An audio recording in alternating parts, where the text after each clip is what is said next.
यह कोई न जानता था कि लैला कौन है, कहाँ से आई है और क्या करती है। एक दिन लोगों ने एक अनुपम सुंदरी को तेहरान के चौक में अपनी डफ पर हाफिज की गजल झूम झूम कर गाते सुना और सारा तेहरान उस पर फिदा हो गया। यही लैला थी। लैला के रूप लालित्य की कल्पना करनी हो तो उषा की प्रफुल्ल लालिमा की कल्पना कीजिए।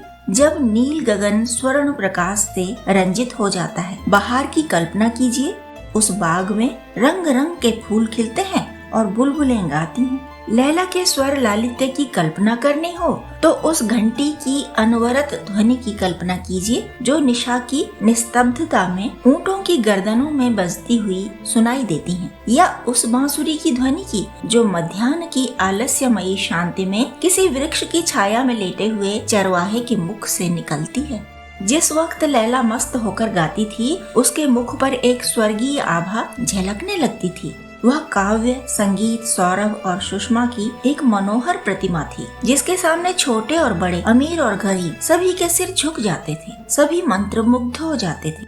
वह उस आने वाले समय का संदेश सुनाती थी जब देश में संतोष और प्रेम का साम्राज्य होगा, जब द्वंद्व और संग्राम का अंत हो जाएगा। वह राजा को जगाती और कहती, यह विलासिता कब तक, यह ऐश्वर्य भोग कब तक। वह प्रजा की सोई हुई अभिलाषाओं को जगाती, उनकी हृतंत्रियों को अपने स्वर से कंपित कर देती। वह उन अमर वीरों की कीर्ति सुनाती जो दीनों की पुकार सुनकर विकल हो जाते थे, उन विदुषियों की महिमा गाती जो कुल मर्यादा पर मर मिटी थी। उसकी अनुरक्त ध्वनि सुनकर लोग दिलों को थाम लेते थे, तड़प जाते थे। सारा तेहरान लैला पर फिदा था। दलितों के लिए वह आशा का दीपक थी, रसिकों के लिए जन्नत की हूर, धनिकों के लिए आत्मा की जागृति और सत्ताधारियों के लिए दया और धर्म का संदेश। उसकी भौहों के इशारे पर जनता आग में कूद सकती थी। जैसे चैतन्य जड़ को आकर्षित कर लेता है, उसी भांति लैला ने जनता को आकर्षित कर लिया था। और यह अनुपम सौंदर्य सुधा की भांति पवित्र, हिम के समान निष्कलंक और नव कुसुम की भांति अनिंद्य था। उसके लिए प्रेम कटाक्ष, एक भेद भरी मुस्कान, एक रसीली अदा पर क्या न हो जाता। कंचन के पर्वत खड़े हो जाते, ऐश्वर्य उपासना करता, रियासतें पैर की धूल चाटती, कवि कट जाते, विद्वान घुटने टेकते, लेकिन लैला किसी की ओर आंख उठाकर भी न देखती थी। वह एक वृक्ष की छांव में रहती, भिक्षा मांग कर खाती और अपनी हृदय वीणा के राग अलापती थी। वह कवि की सूक्ति की भांति केवल आनंद और प्रकाश की वस्तु थी, भोग की नहीं। वह ऋषियों के आशीर्वाद की प्रतिमा थी, कल्याण में डूबी हुई, शांति में रंगी हुई। कोई उसे स्पर्श न कर सकता था, उसे मोल न ले सकता था। 2 एक दिन संध्या समय तेहरान का शाहजादा नादिर घोड़े पर सवार उधर से निकला। लैला गा रही थी। नादिर ने घोड़े की बाग रोक ली और देर तक आत्म विस्मृत की दशा में खड़ा सुनता रहा। फिर वह घोड़े से उतरकर वहीं जमीन पर बैठ गया और सिर झुकाए रोता रहा। तब वह उठा और लैला के पास जाकर उसके कदमों पर सिर रख दिया। लोग अदब से इधर उधर हट गए। लैला ने पूछा, तुम कौन हो? नादिर, तुम्हारा गुलाम। लैला, मुझसे क्या चाहते हो? नादिर, आपकी खिदमत करने का हुक्म। मेरे झोपड़े को अपने कदमों से रोशन कीजिए। लैला, यह मेरी आदत नहीं। शहजादा फिर वहीं बैठ गया और लैला फिर गाने लगी, लेकिन गला थर्राने लगा, मानो वीणा का कोई तार टूट गया हो। उसने नादिर की ओर करुण नेत्रों से देखकर कहा, तुम यहाँ मत बैठो। कई आदमियों ने कहा, लैला, हमारे हुजूर शहजादा नादिर हैं। लैला बेपरवाही से बोली, बड़ी खुशी की बात है, लेकिन यहाँ शहजादों का क्या काम? उनके लिए महल है, महफिलें हैं, शराब के दौर हैं। मैं उनके लिए गाती हूँ जिनके दिल में दर्द है, उनके लिए नहीं जिनके दिल में शौक है। शाहजादा ने उन्मत्त भाव से कहा, लैला, तुम्हारी एक तान पर अपना सब कुछ निसार कर सकता हूँ। मैं शौक का गुलाम था, लेकिन तुमने दर्द का मजा चखा दिया। लैला फिर गाने लगी, लेकिन आवाज काबू में न थी, मानो वह उसका गला ही न था। लैला ने डफ कंधे पर रख लिया और अपने डेरे की ओर चली। श्रोता अपने अपने घर चले। कुछ लोग उसके पीछे पीछे उस वृक्ष तक आए जहाँ वह विश्राम करती थी। जब वह अपनी झोपड़ी के द्वार पर पहुंची, तब सभी आदमी विदा हो चुके थे। केवल एक आदमी झोपड़ी से कई हाथ पर चुपचाप खड़ा था। लैला ने पूछा, तुम कौन हो? नादिर ने कहा, तुम्हारा गुलाम नादिर। लैला, तुम्हें मालूम नहीं कि मैं अपने अमन के गोशे में किसी को नहीं आने देती? नादिर, यह तो देख ही रहा हूँ। लैला, फिर क्यों बैठे हो? नादिर, उम्मीद दामन पकड़े हुए है। लैला ने कुछ देर के बाद फिर पूछा, कुछ खाकर आए हो? नादिर, अब तो न भूख है न प्यास। लैला, आओ आज तुम्हें गरीबों का खाना खिलाऊं, इसका मजा भी चख लो। नादिर इनकार न कर सका। आज उसे बाजरे की रोटियों में अभूतपूर्व स्वाद मिला। वह सोच रहा था कि विश्व के इस विशाल भवन में कितना आनंद है। उसे अपनी आत्मा में विकास का अनुभव हो रहा था। जब वह खा चुका तब लैला ने कहा, अब जाओ, आधी रात से ज्यादा गुजर गई है। नादिर ने आंखों में आंसू भरकर कहा, नहीं लैला, अब मेरा आसन भी यहीं जमेगा। नादिर दिन भर लैला के नगमे सुनता, गलियों में सड़कों पर जहाँ वह जाती उसके पीछे पीछे घूमता रहता। रात को उसी पेड़ के नीचे जाकर पड़ रहता। बादशाह ने समझाया, मलका ने समझाया, उमरों ने मिन्नतें की, लेकिन नादिर के सिर से लैला का सौदा न गया। जिन हालों लैला रहती उन हालों वह भी रहता। मलका उसके लिए अच्छे से अच्छे खाने बनाकर भेजती, लेकिन नादिर उनकी ओर देखता भी न था। लैला के संगीत में अब वह क्षुधा न थी। वह टूटे हुए तारों का राग था, जिसमें न वह लोच था, न वह जादू, न वह असर। वह अब भी गाती थी, सुनने वाले अब भी आते थे, लेकिन अब वह अपना दिल खुश करने को नहीं, उनका दिल खुश करने को गाती थी, और सुनने वाले बेहौल होकर नहीं, उसको खुश करने के लिए आते थे। इस तरह 6 महीने गुजर गए। एक दिन लैला गाने न गई। नादिर ने कहा, क्यों लैला, आज गाने न चलोगी? लैला ने कहा, अब कभी न जाऊंगी। सच कहना, तुम्हें पहले ही का सा मजा आता है? नादिर बोला, पहले से कहीं ज्यादा। लैला, लेकिन और लोग तो अब नहीं पसंद करते। नादिर, हाँ, मुझे इसका ताज्जुब है। लैला, ताज्जुब की बात नहीं, पहले मेरा दिल खुश हुआ करता था, उसमें सबके लिए जगह थी, वह सबके दिलों में पहुंचती थी।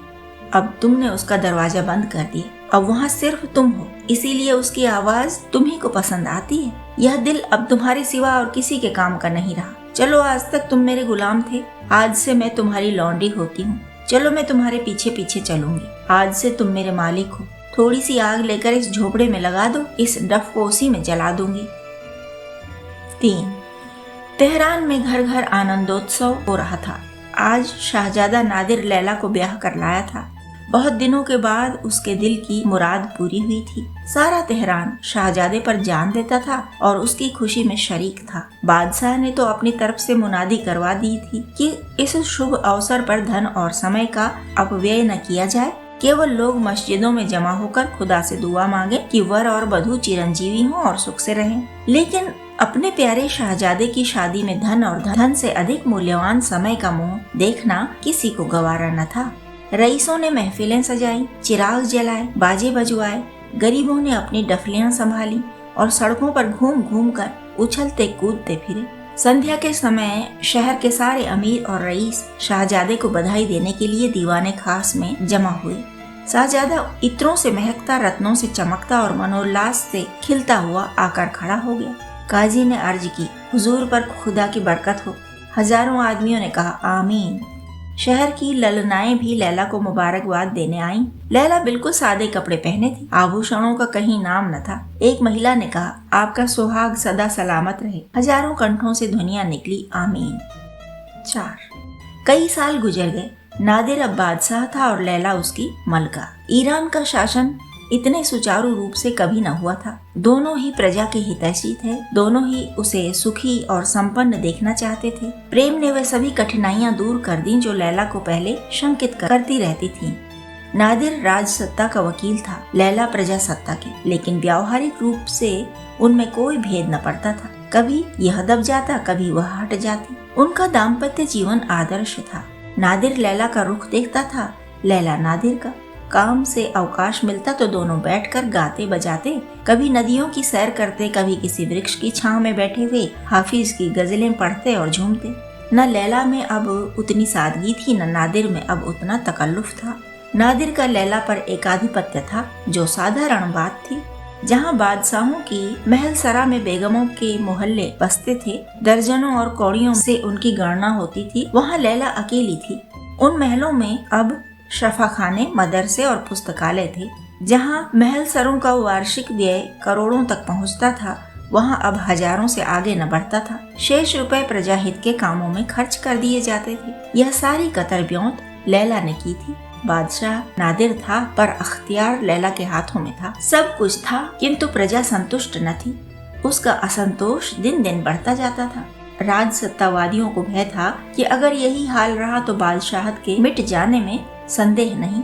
जमशेद का लगाया हुआ वृक्ष, जिसने हजारों सदियों से आंधी और तूफान का मुकाबला किया, अब एक हसीना के नाजुक पर कातिल हाथों जड़ से उखाड़ा जा रहा है। उधर प्रजासत्तावादियों को लैला से कितनी आशाएं थी। सभी दुराशाएं सिद्ध हो रही थीं। वे कहते, अगर ईरान इस चाल से तरक्की के रास्ते पर चलेगा तो इससे पहले कि वह मंजिले मकसूद पर पहुँचे, कयामत आ जाएगी। दुनिया हवाई जहाज पर बैठी उड़ी जा रही है और हम अभी ठेलों पर बैठते भी डरते हैं कि कहीं इसकी हरकत से दुनिया में भूचाल न आ जाए। दोनों दलों में आए दिन लड़ाइयाँ होती रहती थी। न नादिर के समझाने का असर अमीरों पर होता था, न लैला के समझाने का गरीबों पर। सामंत नादिर के खून के प्यासे हो गए, प्रजा लैला की जानी दुश्मन। 5 राज्य में तो अब अशांति फैली हुई थी। विद्रोह की आग दिलों में सुलग रही थी और राजभवन में प्रेम का शांतिमय राज्य था। बादशाह और मलका दोनों प्रजा संतोष की कल्पना में मगन थे। रात का समय था। नादिर और लैला आरामगाह में बैठे हुए शतरंज की बाजी खेल रहे थे। कमरे में कोई सजावट न थी, केवल एक जाजिम बिछी हुई थी। नादिर ने लैला का हाथ पकड़कर कहा, बस अब यह ज्यादती नहीं, तुम्हारी चाल हो चुकी। यह देखो, तुम्हारा एक प्यादा पिट गया।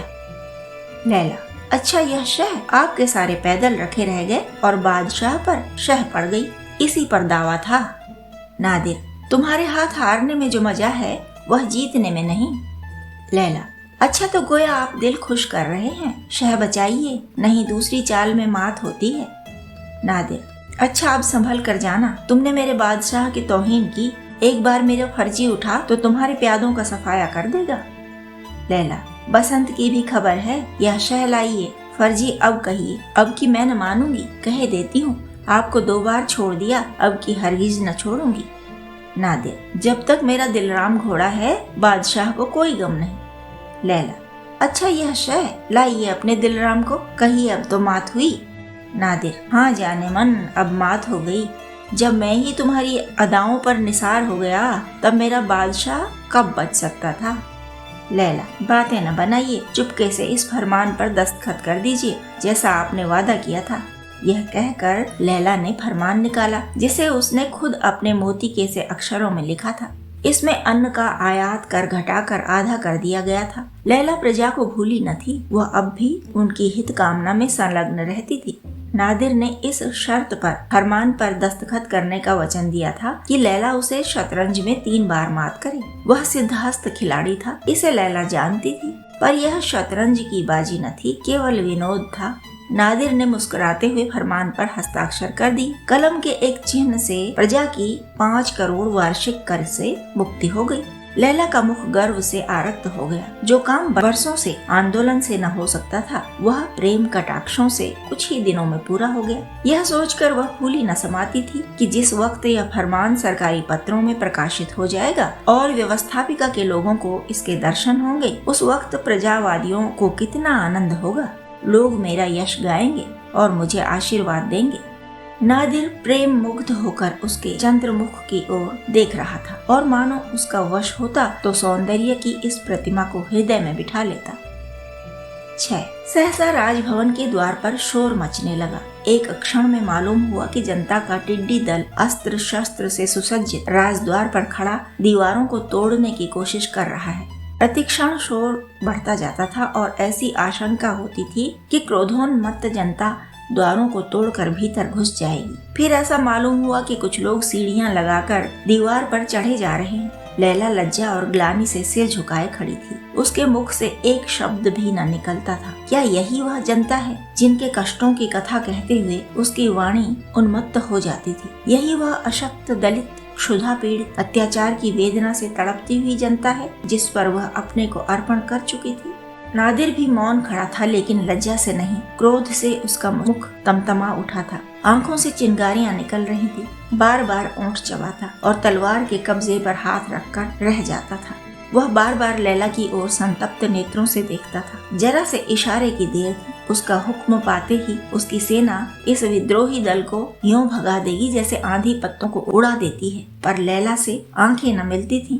आखिर वह अधीर होकर बोला, लैला, मैं राजसेना को बुलाना चाहता हूँ, क्या कहती हो? लैला ने दीनतापूर्ण नेत्रों से देखकर कहा, जरा ठहर जाइए, पहले इन लोगों से पूछिए कि चाहते क्या हैं। यह आदेश पाते ही नादिर छत पर चढ़ गया। लैला भी उसके पीछे पीछे ऊपर जा पहुंची। दोनों अब जनता के सम्मुख आकर खड़े हो गए। मशालों के प्रकाश में लोगों ने इन दोनों को छत पर खड़े देखा, मानो आकाश से देवता उतर आए हों। सहस्त्रों कंठों से ध्वनि निकली, वह खड़ी है, वह खड़ी है, लैला वह खड़ी है। यह वह जनता थी जो लैला के मधुर संगीत पर मस्त हो जाया करती थी। नादिर ने उच्च स्वर से विद्रोहियों को संबोधित किया, ए ईरान की बदनसीब रियाया, तुमने शाही महल को क्यों घेर रखा है? क्यों बगावत का झंडा खड़ा किया है? क्या तुमको मेरा और अपने खुदा का बिल्कुल खौफ नहीं? क्या तुम नहीं जानते कि मैं अपनी आंखों के एक इशारे से तुम्हारी हस्ती खाक में मिला सकता हूँ? मैं तुम्हें हुक्म देता हूँ, एक लम्हे के अंदर यहाँ से चले जाओ, वरना कलामे पाक की कसम मैं तुम्हारे खून की नदी बहा दूंगा। एक आदमी ने, जो विद्रोहियों का नेता मालूम होता था, सामने आकर कहा, हम उस वक्त तक न जाएंगे जब तक शाही महल लैला से खाली न हो जाएगा। नादिर ने बिगड़ कर कहा, ओ नाशुक्रो, खुदा से डरो, तुम्हें अपनी मलका की शान में ऐसी बेअदबी करते हुए शर्म नहीं आती? जब से लैला तुम्हारी मलका हुई है, उसने तुम्हारे साथ कितनी रियायतें की हैं, क्या उन्हें तुम बिल्कुल भूल गए? जालिमो, वह मलका है, पर वही खाना खाती है जो तुम कुत्तों को खिला देते हो, वही कपड़े पहनती है जो तुम फकीरों को दे देते हो। आकर महल सरा में देखो, तुम इसे अपने झोपड़ों की ही तरह तकल्लुफ और सजावट से खाली पाओगे। लैला तुम्हारी मलका होकर भी फकीरी की जिंदगी बसर करती है, तुम्हारी खिदमत में हमेशा मस्त रहती है। तुम्हें उसके कदमों की खाक माथे पर लगानी चाहिए, आंखों का सुरमा बनाना चाहिए। ईरान के तख्त पर कभी ऐसे गरीबों पर जान देने वाली, उनके दर्द में शरीक होने वाली, गरीबों पर अपने को निसार करने वाली मलका ने कदम नहीं रखे, और उसकी शान में तुम ऐसी बेहुदा बातें करते हो। अफसोस, मुझे मालूम हो गया कि तुम जाहिल, इंसानियत से खाली और कमीने हो। तुम इसी काबिल हो कि तुम्हारी गर्दनें कुंद छुरी से काटी जाएं, तुम्हें पैरों तले रौंदा जाए। नादिर ने बात भी पूरी न कर पाई थी कि विद्रोहियों ने एक स्वर से चिल्लाकर कहा, लैला, लैला हमारी दुश्मन है, हम उसे अपनी मलका की सूरत में नहीं देख सकते। नादिर ने जोर से चिल्लाकर कहा, जालिमो, जरा खामोश हो जाओ। यह देखो वह फरमान है जिस पर लैला ने अभी अभी मुझसे जबरदस्ती दस्तखत कराए हैं। आज से गल्ले का महसूल घटाकर आधा कर दिया गया है और तुम्हारे सिर से महसूल का बोझ 5 करोड़ कम हो गया है। हजारों आदमियों ने शोर मचाया, यह महसूल बहुत पहले बिल्कुल माफ हो जाना चाहिए था। हम 1 कौड़ी नहीं दे सकते लैला, हम उसे मलका की सूरत में नहीं देख सकते। अब बादशाह क्रोध से कांपने लगा। लैला ने सजल नेत्र होकर कहा, अगर रियाया की यही मर्जी है कि मैं फिर डफ बजा बजा कर गाती फिरूं, तो मुझे कोई उज्र नहीं। मुझे यकीन है मैं अपने गाने से एक बार फिर इनके दिल पर हुकूमत कर सकती हूँ। नादिर ने उत्तेजित होकर कहा, लैला, मैं रियाया की तुनक मिजाजियों का गुलाम नहीं। इससे पहले कि मैं तुम्हें अपने पहलू से जुदा करूं, तेहरान की गलियां खून से लाल हो जाएंगी। मैं इन बदमाशों को इनकी शरारत का मजा चखाता हूँ। नादिर ने मीनार पर चढ़कर खतरे का घंटा बजाया। सारे तेहरान में उसकी आवाज गूंज उठी, पर शाही फौज का एक आदमी भी न नजर आया। नादिर ने दोबारा घंटा बजाया। आकाश मंडल उसकी झंकार से कंपित हो गया। तारागण कांप उठे, पर एक भी सैनिक न निकला। नादिर ने अब तीसरी बार घंटा बजाया, पर उसका भी उत्तर केवल एक क्षीण प्रतिध्वनि ने दिया, मानो किसी मरने वाले की अंतिम प्रार्थना के शब्द हों। नादिर ने माथा पीट लिया, समझ गया कि बुरे दिन आ गए। अब भी लैला को जनता के दुराग्रह पर बलिदान करके वह अपनी राजसत्ता की रक्षा कर सकता था, पर लैला उसे प्राणों से प्रिय थी। उसने छत पर आकर लैला का हाथ पकड़ लिया और उसे लिए हुए सदर फाटक से निकला। विद्रोहियों ने एक विजय ध्वनि के साथ उनका स्वागत किया, पर सब के सब किसी गुप्त प्रेरणा के वश रास्ते से हट गए। दोनों चुपचाप तेहरान की गलियों में होते हुए चले जाते थे। चारों ओर अंधकार था, दुकानें बंद थी, बाजारों में सन्नाटा छाया हुआ था, कोई घर से बाहर न निकलता था। फकीरों ने मस्जिदों में पनाह ले ली थी, पर इन दोनों प्राणियों के लिए कोई आश्रय न था। नादिर की कमर में तलवार थी, लैला के हाथ में डफ था। यही उनके विशाल ऐश्वर्य का विलुप्त चिन्ह था। 7 पूरा साल गुजर गया। लैला और नादिर देश विदेश की खाक छानते फिरते थे। समरकंद और बुखारा, बगदाद और हलब, काहिरा और अदन, ये सारे देश उन्होंने छान डाले। लैला की डफ फिर जादू करने लगी। उसकी आवाज सुनते ही शहर में हलचल मच जाती। आदमियों का मेला लग जाता, आओ भगत होने लगती। लेकिन ये दोनों यात्री कहीं एक दिन भी अधिक न ठहरते थे, न किसी से कुछ मांगते, न किसी के द्वार पर जाते।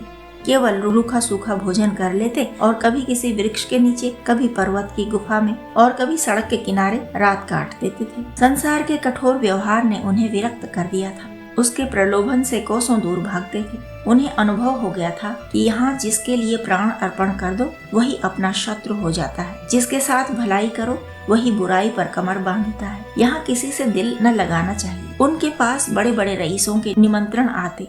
उन्हें एक दिन अपना मेहमान बनाने के लिए लोग हजारों मिन्नतें करते, पर लैला किसी की न सुनती। नादिर को अब तक कभी कभी बादशाहत की सनक सवार हो जाती थी। वह चाहता था कि गुप्त रूप से शक्ति संग्रह करके तेहरान पर चढ़ जाऊं और बागियों को परास्त करके अखंड राज करूं, पर लैला की उदासीनता देखकर उसे किसी से मिलने जुलने का साहस न होता था। लैला उसकी प्राणेश्वरी थी, वह उसी के इशारों पर चलता था। उधर ईरान में भी अराजकता फैली हुई थी। जनसत्ता से तंग आकर रईसों ने भी फौजें जमा कर ली थी और दोनों दलों में आए दिन संग्राम होता रहता था। पूरा साल गुजर गया और न खेत जुते। देश में भीषण अकाल पड़ा हुआ था, व्यापार शिथिल था, खजाना खाली। दिन दिन जनता की शक्ति घटती जाती थी और रईसों का जोर बढ़ता जाता था। आखिर यहाँ तक नौबत आ पहुंची कि जनता ने हथियार डाल दिए और रईसों ने राजभवन पर अपना कब्जा जमा लिया। प्रजा के नेताओं को वहाँ फांसी दे दी गई, इतने ही कैद कर लिए गए और जनसत्ता का अंत हो गया। शक्तिवादियों को अब नादिर की याद आई। यह बात अनुभव से सिद्ध हो गई थी कि देश में प्रजातंत्र स्थापित करने की क्षमता का अभाव है। प्रत्यक्ष के लिए प्रमाण की जरूरत न थी। इस अवसर पर राजसत्ता ही देश का उद्धार कर सकती थी। यह भी मानी हुई बात थी कि लैला और नादिर को जन्मत से विशेष प्रेम न होगा। वे सिंहासन पर बैठकर भी रईसों ही के हाथ में कठपुतली बने रहेंगे और रईसों को प्रजा पर मनमाने अत्याचार करने का अवसर मिलेगा। अतएव आपस में लोगों ने सलाह की और प्रतिनिधि नादिर को मना लाने के लिए रवाना हुए। 8 संध्या का समय था। लैला और नादिर दमिश्क में एक वृक्ष के नीचे बैठे हुए थे। आकाश पर लालिमा छाई हुई थी और उससे मिली हुई पर्वतमालाओं की श्याम रेखा ऐसी मालूम हो रही थी मानो कमल दल मुरझा गया है। लैला उल्लसित नेत्रों से प्रकृति की यह शोभा देख रही थी। नादिर मलिन और चिंतित भाव से लेटा हुआ सामने के सुदूर प्रांत की ओर तृषित नेत्रों से देख रहा था, मानो इस जीवन से तंग आ गया हो। सहसा बहुत दूर गर्द उड़ती हुई दिखाई दी और एक क्षण में ऐसा मालूम हुआ कि कुछ आदमी घोड़ों पर सवार चले आ रहे हैं। नादिर उठ बैठा और गौर से देखने लगा कि ये कौन आदमी है। अकस्मात वह उठकर खड़ा हो गया। उसका मुखमंडल दीपक की भांति चमक उठा। जर्जर शरीर में एक विचित्र स्फूर्ति दौड़ गई।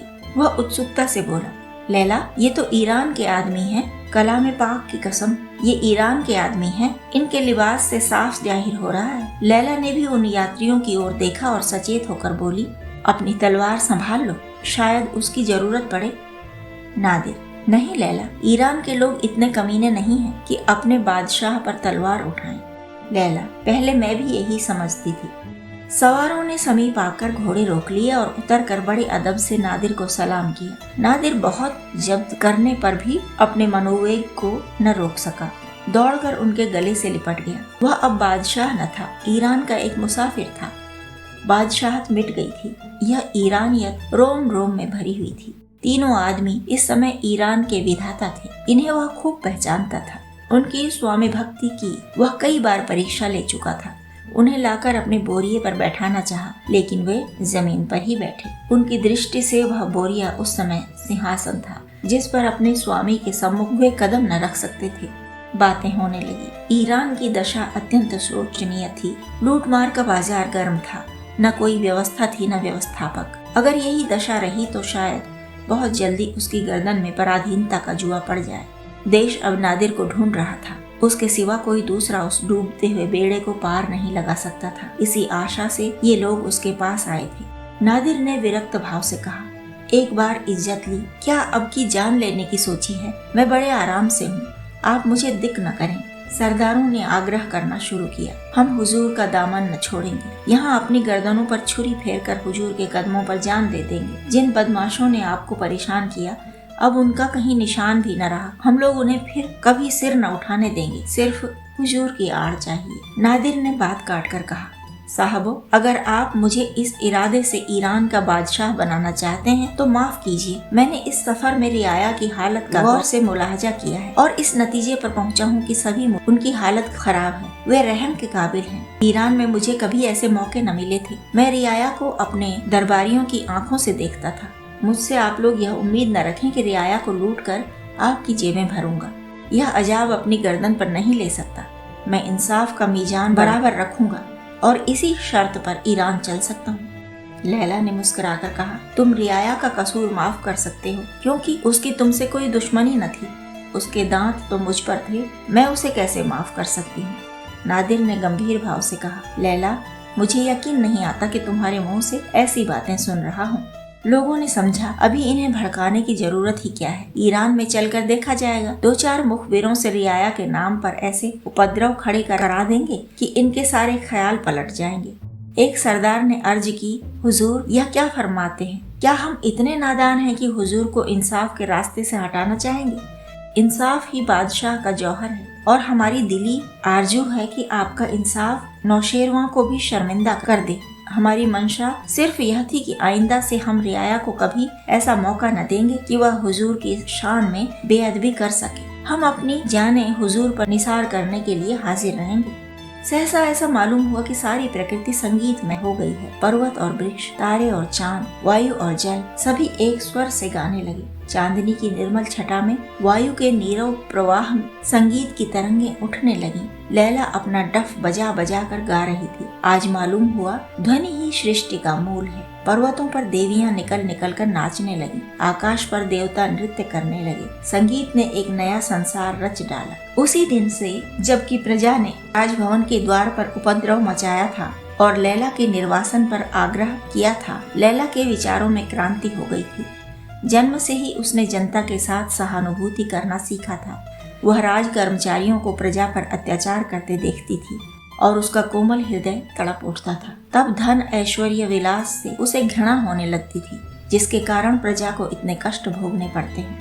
वह अपने में किसी ऐसी शक्ति का आह्वान करना चाहती थी जो आतताइयों के हृदय में दया और प्रजा के हृदय में अभय का संचार करे। उसकी बाल कल्पना उसे एक सिंहासन पर बिठा देती, जहां वह अपनी न्याय नीति से संसार में युगांतर उपस्थित कर देती। कितनी रातें उसने यही स्वप्न देखने में काटी थी। कितनी बार वह अन्याय पीड़ितों के सिरहाने बैठकर रोई थी। लेकिन जब एक दिन ऐसा आया कि उसके स्वर्ण स्वप्न आंशिक रूप से पूरे होने लगे, तब उसे एक नया और कठोर अनुभव हुआ। उसने देखा कि प्रजा इतनी सहनशील, इतनी दीन और दुर्बल नहीं है जितना वह समझती थी। इसकी अपेक्षा उसमें ओछेपन, अविचार और अशिष्टता की मात्रा कहीं अधिक थी। वह सद्व्यवहार की कद्र करना नहीं जानती, शक्ति पाकर उसका सदुपयोग नहीं कर सकती। उसी दिन से उसका दिल जनता से फिर गया था। जिस दिन नादिर और लैला ने फिर तेहरान में पदार्पण किया, सारा नगर उनका अभिवादन करने के लिए निकल पड़ा। शहर पर आतंक छाया हुआ था। चारों ओर करुण रुदन की ध्वनि सुनाई देती थी। अमीरों के मोहल्ले में श्री लौटती फिरती थी। गरीबों के मोहल्ले उजड़े हुए थे। उन्हें देखकर कलेजा फटा जाता था। नादिर रो पड़ा, लेकिन लैला के ओंठों पर निष्ठुर निर्दय हास्य अपनी छटा दिखा रहा था। नादिर के सामने अब एक विकट समस्या थी। वह नित्य देखता कि मैं जो करना चाहता हूँ वह नहीं होता और जो नहीं करना चाहता वह होता है, और इसका कारण लैला है, पर कुछ कह न सकता था। लैला उसके हर एक काम में हस्तक्षेप करती रहती थी। वह जनता के उपकार और उद्धार के लिए जो विधान करता, लैला उसमें कोई न कोई विघ्न डाल देती थी और उसे चुप रह जाने के सिवा और कुछ न सूझता। लैला के लिए उसने एक बार राज्य का त्याग कर दिया था। तब आपत्ति काल ने लैला की परीक्षा ली थी। इतने दिनों की विपत्ति में उसे लैला के चरित्र का जो अनुभव प्राप्त हुआ था वह इतना मनोहर, इतना सरस था कि वह लैलामय हो गया था। लैला ही उसका स्वर्ग थी। उसके प्रेम में रत रहना ही उसकी परम अभिलाषा थी। इस लैला के लिए वह अब क्या कुछ न कर सकता था, और साम्राज्य की उसके सामने क्या हस्ती थी। इस भांति 3 साल बीत गए। प्रजा की दशा दिन दिन बिगड़ती ही गई। 9 एक दिन नादिर शिकार खेलने गया और साथियों से अलग होकर जंगल में भटकता फिरा। यहाँ तक कि रात हो गई और साथियों का पता न चला। घर लौटने का भी रास्ता न जानता था। आखिर खुदा का नाम लेकर एक तरफ चला कि कहीं तो कोई गांव या बस्ती का नाम निशान मिलेगा। वहाँ रात भर पड़ा रहूंगा, सवेरे लौट जाऊंगा। चलते चलते जंगल के दूसरे सिरे पर उसे एक गांव नजर आया जिसमें मुश्किल से 3-4 घर होंगे। हाँ, एक मस्जिद अलबत्ता बनी हुई थी। मस्जिद में एक दीपक टिमटिमा रहा था, पर किसी आदमी या आदमजात का निशान न था। आधी रात से ज्यादा बीत चुकी थी, इसलिए किसी को कष्ट देना भी उचित न था। नादिर ने घोड़े को एक पेड़ से बांध दिया और उसी मस्जिद में रात काटने की ठानी। वहाँ एक फटी सी चटाई पड़ी हुई थी, उसी पर लेट गया। दिन भर का थका था, लेटते ही नींद आ गई। मालूम नहीं वह कितनी देर तक सोता रहा, पर किसी की आहट पाकर चौंका तो क्या देखता है कि एक बूढ़ा आदमी बैठा नमाज पढ़ रहा है। नादिर को आश्चर्य हुआ कि इतनी रात गए कौन नमाज पढ़ रहा है। उसे यह खबर न थी कि रात गुजर गई और यह फजर की नमाज है। वह पड़ा पड़ा देखता रहा। वृद्ध पुरुष ने नमाज अदा की, फिर वह छाती के सामने अंजलि फैलाकर दुआ मांगने लगा। दुआ के शब्द सुनकर नादिर का खून सर्द हो गया। वह दुआ उसके राज्यकाल की ऐसी तीव्र, ऐसी वास्तविक, ऐसी शिक्षाप्रद आलोचना थी जो आज तक किसी ने न की थी। उसे अपने जीवन में अपना अपयश सुनने का अवसर प्राप्त हुआ। वह यह तो जानता था कि मेरा शासन आदर्श नहीं है, लेकिन उसने कभी यह कल्पना न की थी कि विपत्ति इतनी असह्य हो गई है। दुआ यह थी, ऐ खुदा, तू ही गरीबों का मददगार और बेकसों का सहारा है। तू इस जालिम बादशाह के जुल्म देखता है और तेरा कहर उस पर नहीं गिरता। यह बेदीन काफिर एक हसीन औरत की मोहब्बत में अपने को इतना भूल गया है कि न आँखों से देखता है न कानों से सुनता है। अगर देखता है तो उसी औरत की आँखों से, सुनता है तो उसी औरत के कानों से। अब यह मुसीबत नहीं सही जाती। या तो तू उस जालिम को जहन्नुम पहुँचा दे या हम बेकसों को दुनिया से उठा ले। ईरान उसके जुल्म से तंग आ गया है और तू ही उसके सिर से इस बला को टाल सकता है। बूढ़े ने तो अपनी छड़ी संभाली और चलता हुआ, लेकिन नादिर मृतक की भांति वहीं पड़ा रहा, मानो उस पर बिजली गिर पड़ी हो। 10 एक सप्ताह तक नादिर दरबार में न था, न किसी कर्मचारी को अपने पास आने की आज्ञा दी। दिन के दिन अंदर पड़ा सोचा करता कि क्या करूं। नाम मात्र को कुछ खा लेता। लैला बार बार उसके पास जाती और कभी उसका सिर अपनी जांघ पर रखकर, कभी उसके गले में बाहें डालकर पूछती, तुम क्यों इतने उदास और मलिन हो। नादिर उसे देखकर रोने लगता, पर मुंह से कुछ न कहता। यश या लैला, यही उसके सामने कठिन समस्या थी। उसके हृदय में भीषण द्वंद्व रहता और वह कुछ निश्चय न कर सकता था। यश प्यारा था, पर लैला उससे भी प्यारी थी। वह बदनाम होकर जिंदा रह सकता था, पर लैला के बिना वह जीवन की कल्पना भी न कर सकता था। लैला उसके रोम रोम में व्याप्त थी। अंत को उसने निश्चय कर लिया, लैला मेरी है, मैं लैला का हूँ। न मैं उससे अलग, न वह मुझसे जुदा। जो कुछ वह करती है मेरा है, जो कुछ मैं करता हूँ उसका है। यहाँ मेरा और तेरा का भेद ही कहाँ। बादशाहत नश्वर है, प्रेम अमर। हम अनंत काल तक एक दूसरे के पहलू में बैठे हुए स्वर्ग के सुख भोगेंगे। हमारा प्रेम अनंत काल तक आकाश में तारों की भांति चमकेगा। नादिर प्रसन्न होकर उठा। उसका मुखमंडल विजय की लालिमा से रंजित हो रहा था। आंखों में शौर्य टपक रहा था। वह लैला के प्रेम का प्याला पीने जा रहा था, जिसे एक सप्ताह से उसने मुंह नहीं लगाया था। उसका हृदय उसी उमंग से उछला पड़ता था जो आज से 5 साल पहले उठा करती थी। प्रेम का फूल कभी नहीं मुरझाता, प्रेम की नींद कभी नहीं उतरती। लेकिन लैला की आरामगाह के द्वार बंद थे और उसका डफ, जो द्वार पर नित्य एक खूंटी से लटका रहता था, गायब था। नादिर का कलेजा सन्न सा हो गया। द्वार बंद रहने का आशय तो यह हो सकता था कि लैला बाग में होगी, लेकिन डफ कहाँ गया। संभव है वह डफ लेकर बाग में गई हो, लेकिन यह उदासी क्यों छाई है, यह हसरत क्यों बरस रही है। नादिर ने कांपते हुए हाथों से द्वार खोल दिया। लैला अंदर न थी। पलंग बिछा हुआ था, शमा जल रही थी, वजू का पानी रखा हुआ था। नादिर के पांव थर्राने लगे। क्या लैला रात को भी नहीं सोई? कमरे की एक एक वस्तु में लैला की याद थी, उसकी तस्वीर थी, उसकी महक थी, लेकिन लैला न थी। अकान सूना मालूम होता था, ज्योतिहीन नेत्र। नादिर का दिल भर आया। उसकी हिम्मत न पड़ी कि किसी से कुछ पूछे। हृदय इतना कातर हो गया कि हतबुद्धि की भांति फर्श पर बैठकर बिलख बिलख कर रोने लगा। जब जरा आंसू थमे, तब उसने बिस्तर को सूंघा कि शायद लैला के स्पर्श की कुछ गंध आए, लेकिन खस और गुलाब की महक के सिवा और कोई सुगंध न थी। सहसा उसे तकिए के नीचे से बाहर निकला हुआ एक कागज का पुर्जा दिखाई दिया। उसने एक हाथ से कलेजे को संभाल कर पुर्जा निकाल लिया और सहमी हुई आंखों से उसे देखा। एक निगाह में सब कुछ मालूम हो गया। वह नादिर की किस्मत का फैसला था। नादिर के मुंह से निकला, हाय लैला, और वह मूर्छित होकर जमीन पर गिर पड़ा। लैला ने पुर्जे में लिखा था, मेरे प्यारे नादिर, तुम्हारी लैला तुमसे जुदा होती है हमेशा के लिए। मेरी तलाश मत करना, तुम मेरा सुराग न पाओगे।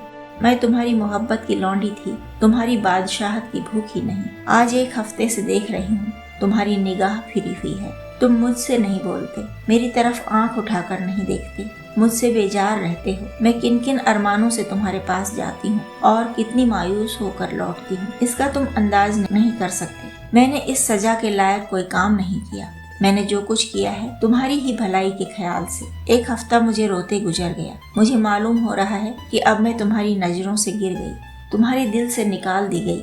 आह, ये 5 साल हमेशा याद रहेंगे, हमेशा तड़पाते रहेंगे। यही डफ लेकर आई थी, यही लेकर जाती हूँ। 5 साल मोहब्बत के मजे उठाकर जिंदगी भर के लिए हसरत का दाग लिए जाती हूँ।